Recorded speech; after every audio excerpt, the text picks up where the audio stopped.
We walked across the street and we found this little overhang. So if you come to Capitol Reef, our trails are not marked very well. Let's go check out this overhang. And that's where we're going now. So there's the road. Behind the road to that rock down there's a creek bed. Okay. We're going that way. How'd you get up there?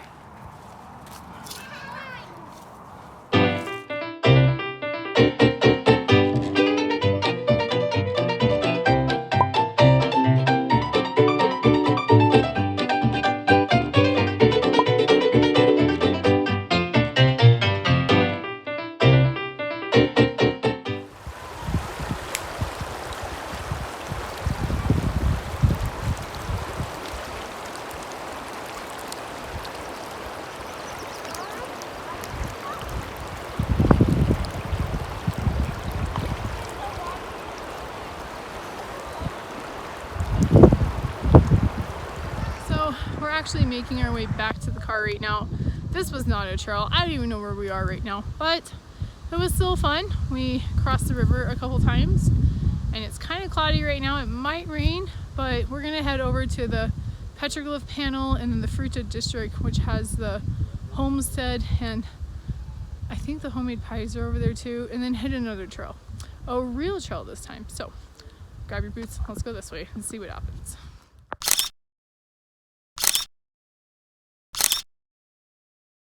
Go.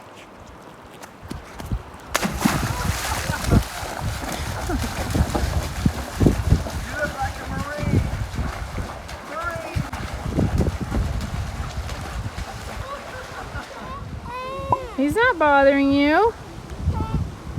Can you look at mommy? Carson. That's his home. Don't let him bite you.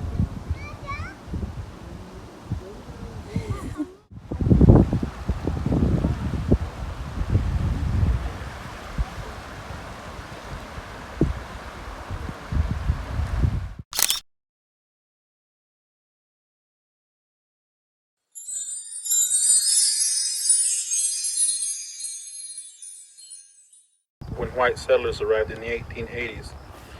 Long before the Mormon pioneer or any tribal memory, other Native American peoples came to know the canyons and cliffs of the Water Pocket Fold. We call them the Fremont culture because we don't know what they call themselves. Unlike my own ancestors, the Fremont people did not move with the changing seasons. They took root in these water canyons and became farmers as well as hunter-gatherers. They left few signs, even though they lived here longer than the 5 centuries between the voyage of Columbus and the present day. Other people like them lived over the large portion of what is today called Utah.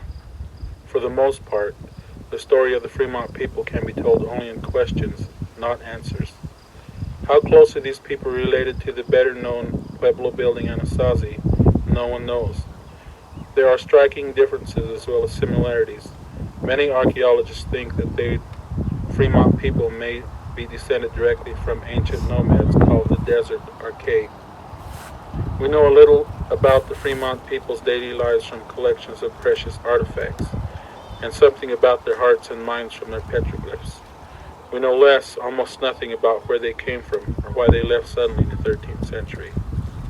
For park visitors, some Fremont culture petroglyphs can be viewed easily.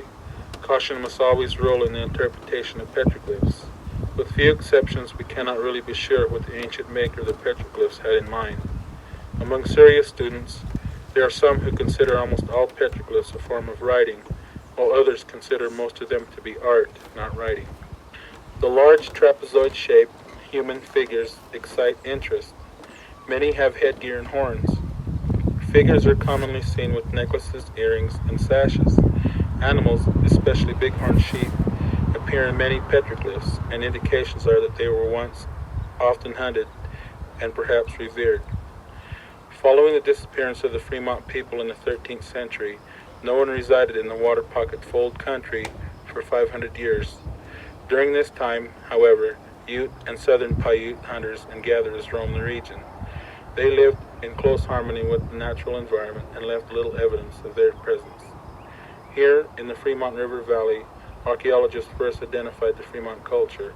As you walk these paths and hidden places, do not even touch the petroglyphs. Protect their legacy, even as I respect it.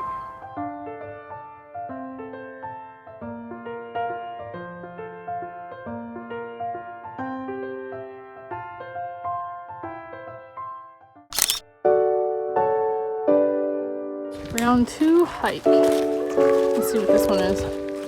This one's called the Narrows Cassidy Arch Trail. Okay. This way.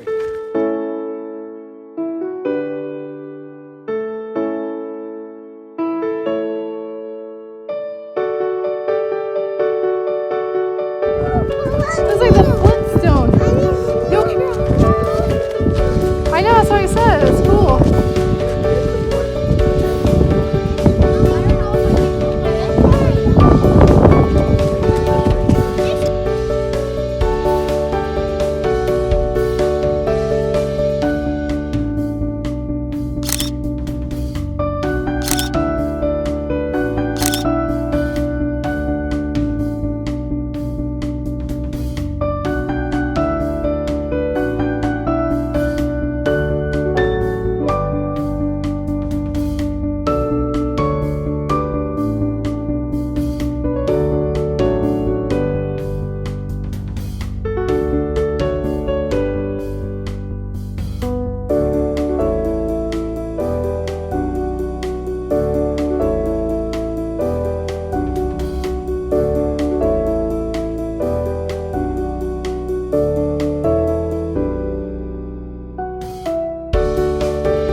So that trail we are on is just a dried up riverbed. So we're turning around and going back to the car. It's about 2:30 and some kids are getting heat exhaustion and some kids don't know how to not stop running because every single rock we're playing the floor is lava on. Whoop, face planting.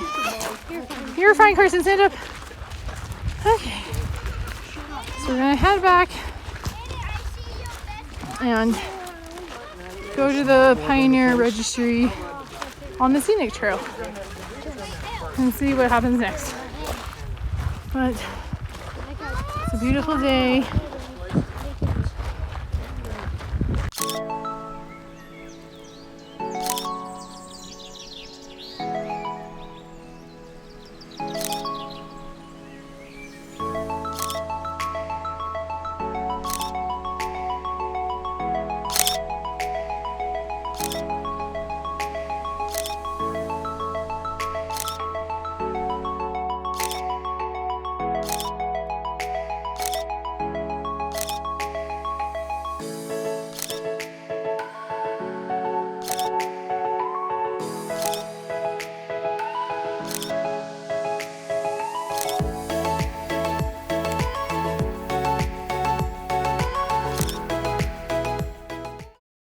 Okay, so we are back at camp now.